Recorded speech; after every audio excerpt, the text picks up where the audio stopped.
ಈ ಕೆಳಗೆ ಸೂಚಿಸಿದವರಲ್ಲಿ ಯಾರು ಅಶೋಕನ 13ನೆಯ ಧರ್ಮಶಾಸನದಲ್ಲಿ ಉಲ್ಲೇಖಿಸಿದ ಸಮಕಾಲೀನ ನೆರೆರಾಜ್ಯದ ರಾಜನಲ್ಲ? ಕಾಂಬೋಜ. ಅಶೋಕನ ಪಟ್ಟಾಭಿಷೇಕದ ನಂತರ ಎಷ್ಟನೆಯ ವರ್ಷದಲ್ಲಿ ಕಳಿಂಗವನ್ನು ಗೆದ್ದನು? 8ನೆಯ ವರ್ಷದಲ್ಲಿ.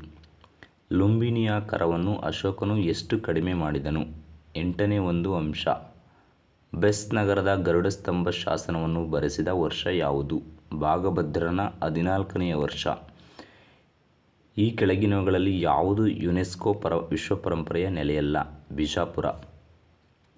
ದೇವಗಢದ ದಶಾವತಾರ ದೇವಾಲಯವನ್ನು ಯಾವ ಕಾಲಕ್ಕೆ ಸೇರಿಸಲಾಗಿದೆ? ಗುಪ್ತರ ಕಾಲಕ್ಕೆ. ಈ ಕೆಳಗಿನ ಯಾವ ದೇವಾಲಯ ಕರ್ನಾಟಕದ ಅತ್ಯಂತ ಪ್ರಾಚೀನ ತ್ರಿಕೂಟ ದೇವಾಲಯವಾಗಿದೆ? ಜಂಬುಲಿಂಗ ದೇವಾಲಯ, ಬಾದಾಮಿ.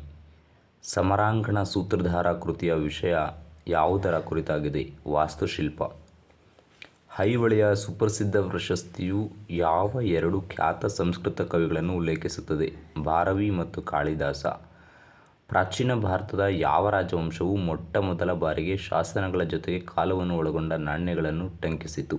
ಇಂಡೋ-ಗ್ರೀಕರು. ಯಾರ ನಾಣ್ಯಗಳ ಮೇಲೆ ರಾಜನು ಆನೆಯ ತಲೆಯನ್ನು ಧರಿಸಿದಂತೆ ತೋರಿಸಲಾಗಿದೆ? ಡೆಮಿಟ್ರಿಯಸ್ I. ಭಾರತದಲ್ಲಿ ಸ್ತರವಿಂಗಡಾತ್ಮಕ ಉತ್ಖನನವನ್ನು ಪ್ರಾರಂಭಿಸಿದವರು ಯಾರು?